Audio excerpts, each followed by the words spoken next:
our Dragonshire first game. That's right, going to the Dragonshire map. So right now this is the draft.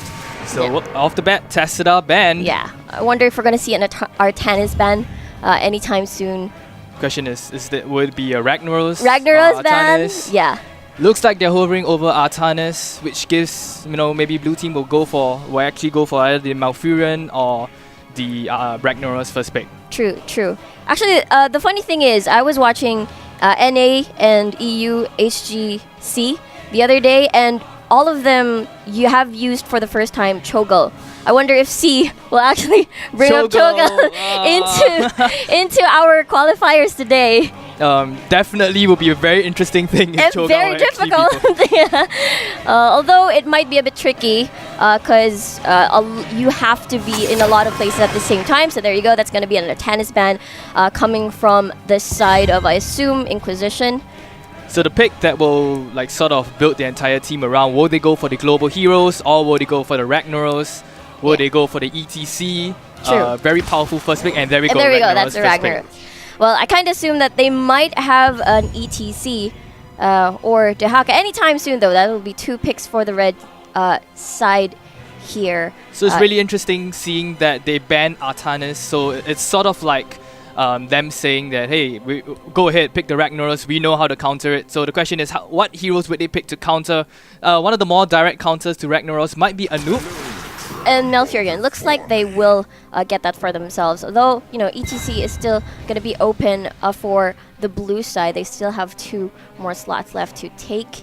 And most of the time, I've seen, Tychus being taken. You can see also the occasional, Tracer, sometimes Zarya. But although that's kind of rare. Yeah, it is kind of rare.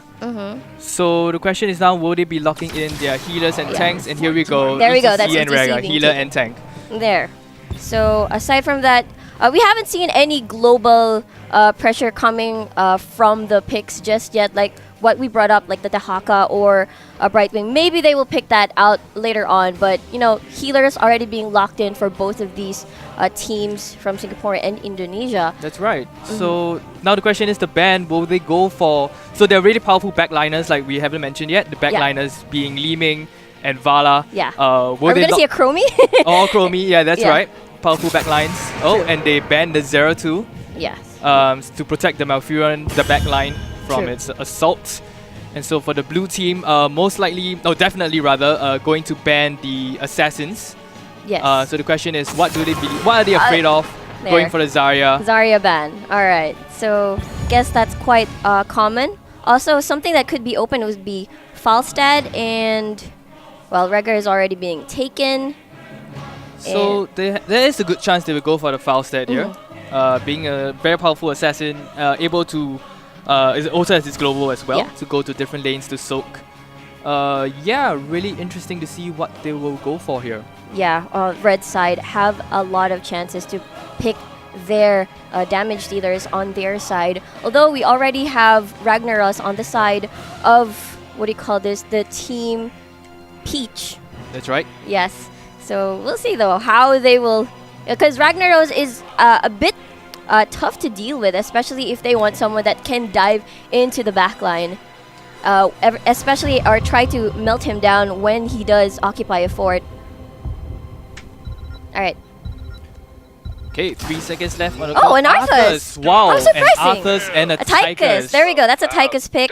Coming right in. Really interesting, not seen a lot of Arthas. Yeah, I haven't seen Arthas in a while actually. I haven't even seen him in NA and EU. So going for the dual tank composition like you mentioned. So it's interesting to note that based on the statistics of the NA, dual tanks have not been performing well even though they are rising in popularity. Yeah.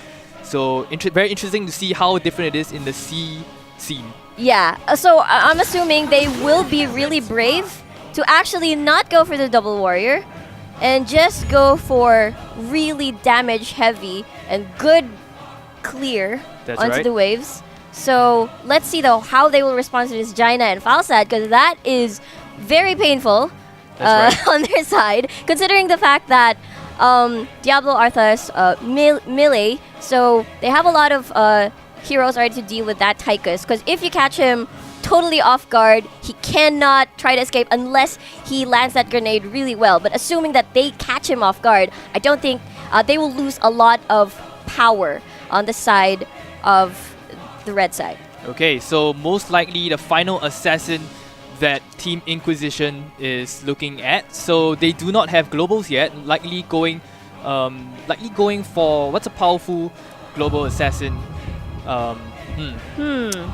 What could they pick? They could go for a powerful backline, Li Ming or Vala. There we go, the Li Ming. You're correct, man. You're correct. Yeah, so they will be banking all their damage on Li Ming and Tychus to focus down on ETC and Ragnaros. Sure. Yeah. But I have to say though, look at the amount of AoE on Team Peach's side.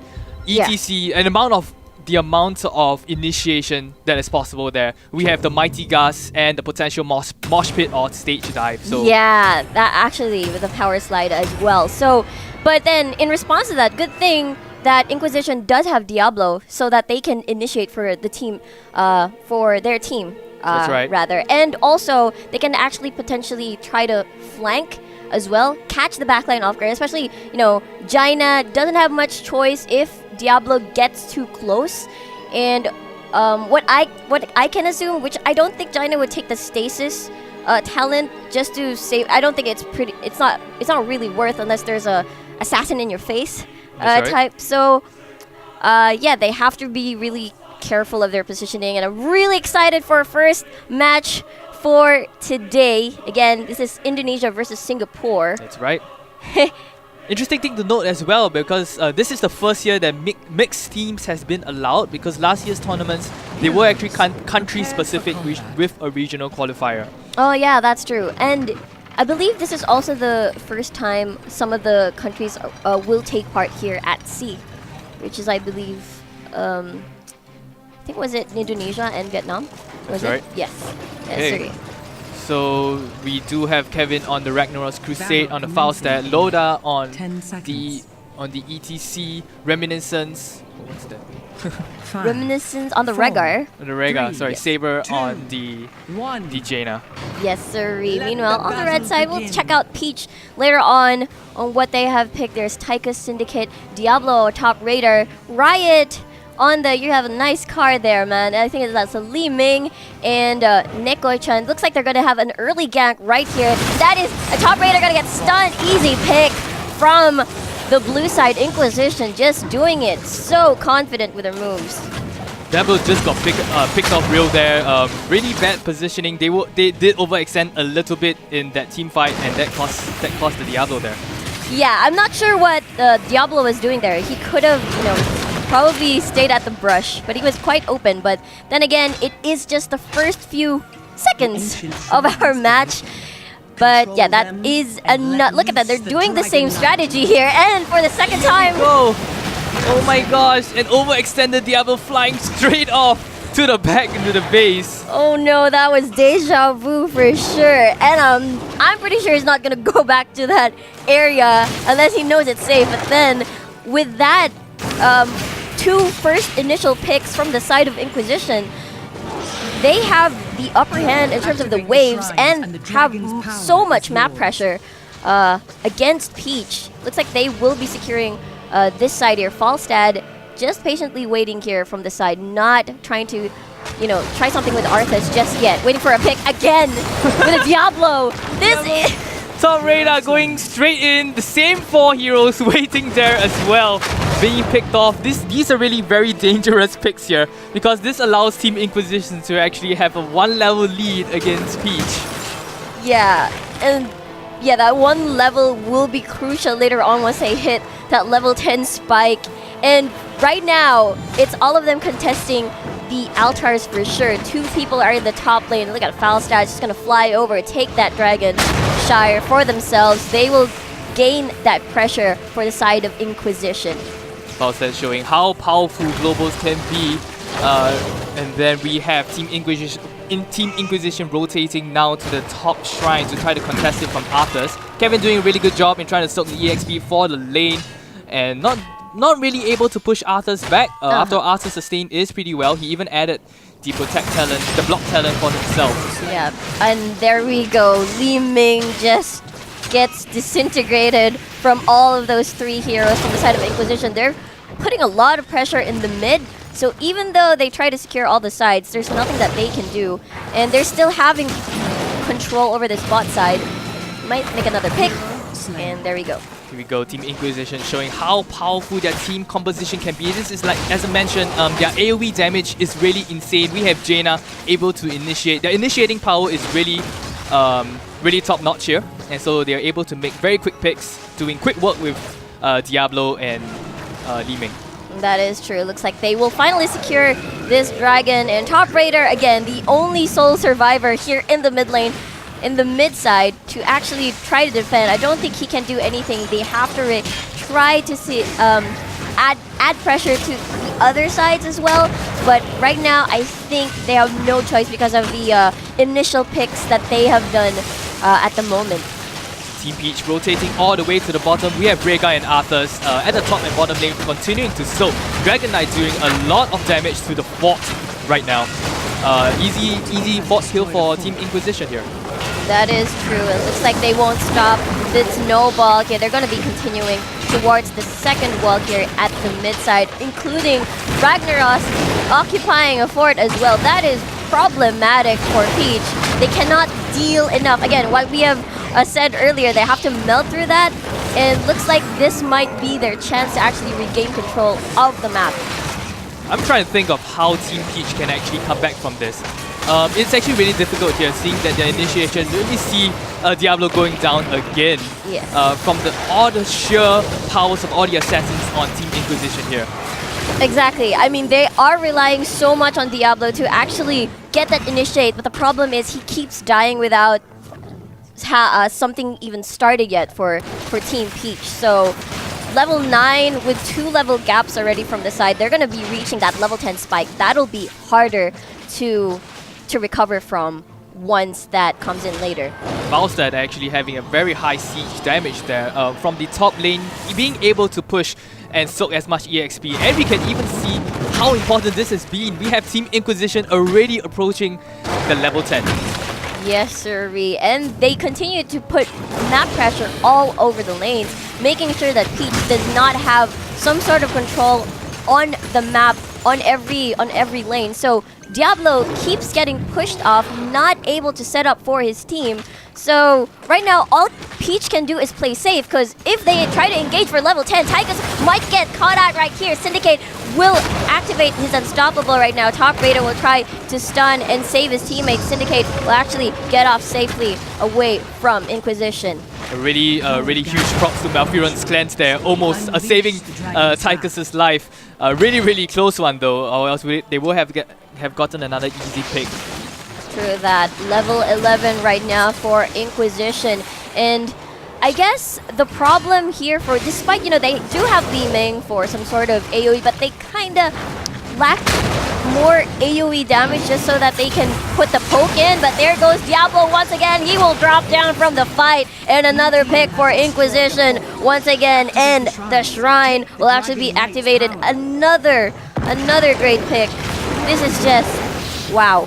This is Team Peach is really getting steamrolled here, and they have to do a lot. They have to get the level 10 talent. They do have really powerful level 10 talents. Twilight Dream, Syndragoza, and the Apocalypse can potentially turn this game around, but right now they still have to continue soaking there. Dragon Knight is already out, coming to the bottom lane. This could be another fort for Team Inquisition.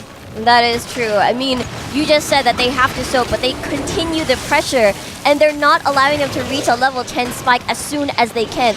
Yeah, that is true. They might get a keep after this. Top Raider out of position once again. Diablo falls again. For now, they are trying to get more picks, but looks like they are going to secure more objectives around the map just to put more room of pressure against Peach. The Ring of Frost and the Mosh Pit really successfully zoning Team Peach out, and this allows the Dragon Knight to take another fort for Team Inquisition.